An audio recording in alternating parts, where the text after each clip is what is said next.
Hello everyone. तो आज हम सिक्स क्लास का जो सेकंड चैप्टर है क्लासिफिकेशन ऑफ प्लांट्स उसको स्टार्ट करने जा रहे हैं। तो इसमें हम पढ़ेंगे क्या, इसका सिलेबस क्या है इस चैप्टर का। तो प्लांट्स में भी क्लासिफाइड इनटू ग्रुप्स, कुछ ग्रुप्स में डिवाइडेड है, herbs, shrubs and trees, annuals, biennials and perennials, flowering and non flowering plants. Common examples of these categories: practice absorption in garden or park of different groups of plants. This is an opportunity to train students not to break twigs or branches or pluck more than one specimen of each kind.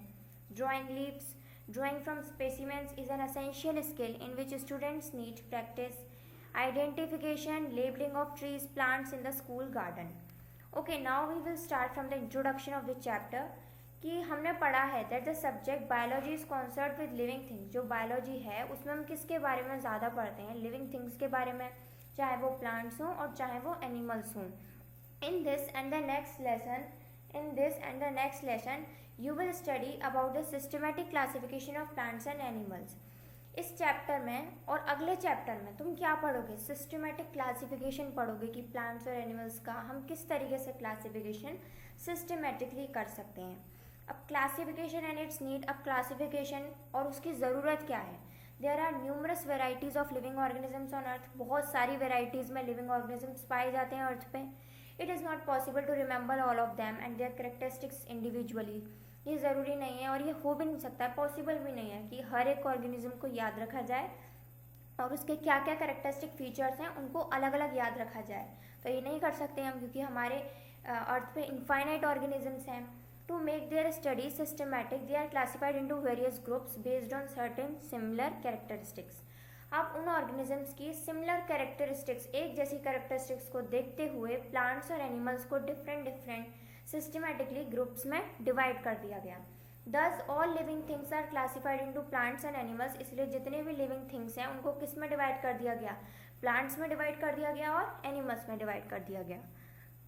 Both plants and animals are further divided into various groups and classes. अब जो plants और animals हैं वो और आगे groups और कुछ classes में डिवाइड कर दिए गए। On the basis of this grouping the living organisms can be studied easily and systematically.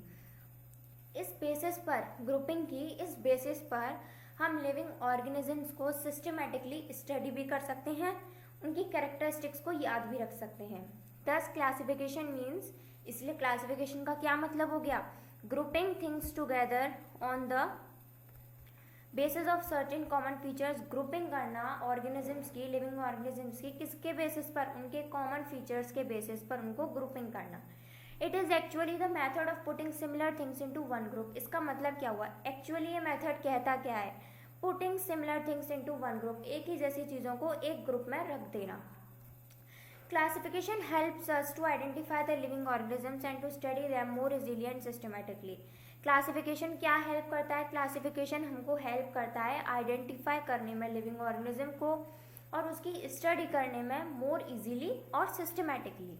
अब classification of plants. Plant show a great variety. Plants के पास तो बहुत ज़्यादा वेराइटी है। Some plants are very large, some are small and some are tiny. कुछ plants तो ऐसे हैं जो बहुत ज़्यादा बड़े हैं, कुछ प्लांट्स छोटे हैं, कुछ प्लांट्स तो बहुत ही ज़्यादा छोटे हैं। Many plants produce flowers and others do not. कुछ प्लांट्स ऐसे होते हैं जो फ्लावरिंग प्लांट्स हैं, जो फ्लावर्स ग्रो करते हैं, और कुछ प्लांट्स ऐसे होते हैं जो फ्लावर्स ग्रो नहीं करते हैं। Some plants produce fruits containing seeds while others में neither produce fruits nor seeds. कुछ प्लांट्स ऐसे होते हैं जो फ्रूट्स को प्रोड्यूस करते हैं जिनके अंदर क्या होते हैं? सीड्स होते हैं जिनके अंदर। और कुछ प्लांट्स ऐसे होते हैं वो जो ना तो फ्रूट्स को प्रोड्यूस करते हैं और ना ही सीड्स को प्रोड्यूस करते। Some plants show distinct parts such as stem, leaves and roots, whereas in others there is no such differentiation of parts at all. कुछ प्लांट्स में हम डिस्टिंक्ट पार्ट, मतलब कि कुछ प्लांट्स में हम अलग अलग पार्ट्स को देख सकते हैं, जैसे स्टेम हो गई, लीव्स हो गई, रूट्स हो गई। लेकिन कुछ प्लांट्स ऐसे होते हैं जिनमें हम किसी भी पार्ट का कोई भी डिफरेंशिएशन नहीं होता, अलग अलग कोई भी पार्ट नहीं होते, सब एक दूसरे में मिले हुए होते हैं, इसलिए हम पता नहीं कर सकते कि कौन सा पार्ट कौन सा है। कंसीडरिंग द अबव कैरेक्टरिस्टिक्स, ऊपर जितनी भी कैरेक्टरिस्टिक्स हैं उनको देखते हुए plants can be categorised by their size and their nature of producing flowers, fruits etcetera into different groups that have been discussed below. ऊपर के कैरेक्टरिस्टिक्स को ध्यान में रखते हुए प्लांट्स को हम कैटेगराइज कर सकते हैं उनके साइज के बेसिस पर, उनके नेचर के बेसिस पर कि वो फ्लावर्स को प्रोड्यूस करते हैं, फ्रूट्स को प्रोड्यूस कर सकते हैं एट्सेट्रा, इनटू डिफरेंट ग्रुप्स, अलग अलग ग्रुप्स में, that have been discuss below, जो कि नीचे आपको डिस्कस करके बताया गया है। On the basis of size and shape, अब साइज एंड शेप के बेसिस पर हम कैसे डिवाइड कर सकते हैं? On basis of their size and shape, size और शेप के बेस पर प्लांट्स को डिवाइड किया गया है 3 कैटेगरीज में, हर्ब्स, श्रब्स और ट्रीज। अब हर्ब्स के बेसिस पर क्या डिवाइड किया गया है? Plants which have soft green and perishable stems are called herbs. Plants जिनकी हल्की गीली, ग्रीन और बहुत ज़्यादा सॉफ्ट स्टेम होती है, मतलब जो लटकी लटकी स्टेम्स होती हैं, उनको हम क्या बोलते हैं? वो किस में आ जाते हैं? वो हर्ब्स में आ जाते हैं plants. They are generally small in size, ये ज़्यादातर छोटे होते हैं साइज में, not more than 1 metre in height, ये हाइट में 1 मीटर से ज़्यादा नहीं होते हैं, एंड मे लिव फॉर 1 और 2 सीजन। ये ज़्यादातर इनकी लाइफ टाइम कितना होता है, लाइफ स्पेन कितना होता है? ज़्यादा से ज़्यादा 1 या 2 सीजन्स तक ये जी सकते हैं। एग्जाम्पल्स कैसे हो गए? जैसे ग्रास हो गई हमारी, मेज हो गई, राइस हो गई, मिंट हो गई, कोरिएंडर हो गए, एट्सेट्रा। ये सब किसके एग्जाम्पल्स हैं? हमारे हर्ब्स के एग्जाम्पल्स हैं। अब बात कर लेते हैं हम अपने श्रब्स की। तो plants with woody stems, plants जिनके पास वुड स्टेम्स होती है, मतलब स्ट्रॉन्ग स्टेम होती है, with branches of almost equal size, किसके साथ? विद ब्रांचेस, ब्रांचेस भी होती हैं उसमें ऑलमोस्ट इक्वल साइज की, arising from the stem immediately above the soil, जो कि स्टेम से अराइज हो रही होती है, स्टेम से निकल रही होती है immediately above the soil, soil से थोड़ा सा ऊपर, इनको हम क्या बोलते हैं? श्रब्स। श्रब्स जो होते हैं वो हर्ब से थोड़े से बड़े होते हैं और ट्रीज से छोटे होते हैं। They look like bushy and are medium size plants, ये बुशेस की तरह दिखते हैं, झाड़ियों की तरह दिखते हैं, और ये मीडियम साइज प्लांट्स होते हैं। दे सर्वाइव फॉर मैनी ईयर्स, ये कई सालों तक जी जाते हैं, थ्रू लेस देन ट्रीज, लेकिन ट्रीज से कम जीते हैं और हर्ब्स से ज़्यादा जीते हैं। एग्जाम्पल कौन कौन से आ गए इसमें? चाइना रोज आ गया, लेमन आ गया, पोमेग्रेनेट आ गया, जैस्मिन आ गया, नेरियम आ गया, एट्सेट्रा। अब बात कर लेते हैं हम अपने ट्रीज की।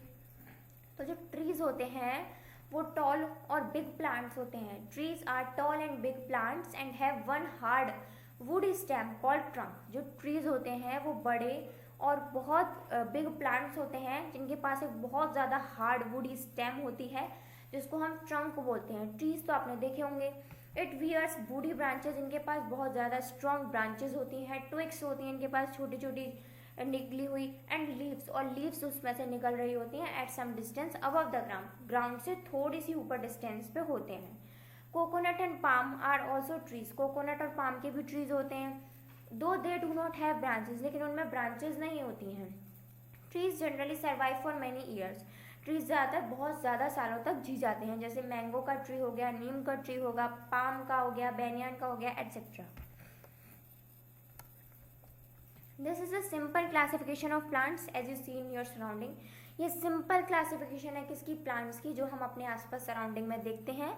These plants are further classified into many types on the basis of several other characteristics as discussed ahead. ये बिल्कुल सिंपल क्लासिफिकेशन है प्लांट्स का जो हम अपने आसपास देखते हैं, और प्लांट्स को भी हम डिवाइड कर सकते हैं, क्लासीफाई कर सकते हैं इस बेसिस पर और कैरेक्टरिस्टिक्स पर, जैसे फ्लावरिंग हो गया, नॉन फ्लावरिंग हो गया, और कैरेक्टरिस्टिक्स पर भी हम इसको डिस्कस कर सकते हैं जो आगे डिस्कस किया गया है। अब एक्टिविटी क्या कह रही है हमसे? विजिट अ गार्डन पार्क, एक गार्डन पार्क को देखिए अपने टीचर के साथ या अपने पेरेंट्स के साथ, and take along with you a notebook, और अपने साथ एक क्या लेके चलो? नोटबुक लेके चलो और पेंसिल लेके चलो।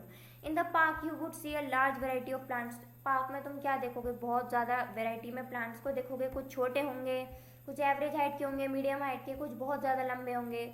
These plants differ in their features like shape, size, small, medium, tall and life span, और लाइफ स्पेन के बेसिस पर भी डिफर करेंगे। Observe these features, in features को देखो carefully and note down in the table given below. Classify these plants in their respective appearance and categories. ये आज की वीडियो का आपका होमवर्क रहेगा। ये एक्टिविटी आप सभी को कोई भी एक प्लांट लेना है, उसकी हाइट, उसकी साइज, उसकी स्टेम, और वो हर्ब है, श्रब है या ट्री है, इसके बारे में बताते हुए आपको उसकी एक्सप्लेनेशन देनी है। अब नेक्स्ट वीडियो में हम प्लांट्स जो हैं उनको सेकंड कैरेक्टरिस्टिक्स के बेसिस पर भी 2 कैटेगरीज में डिवाइड किया जाता है, नॉन फ्लावरिंग प्लांट्स और फ्लावरिंग प्लांट्स, हम उसके बारे में पढ़ेंगे। Thank you.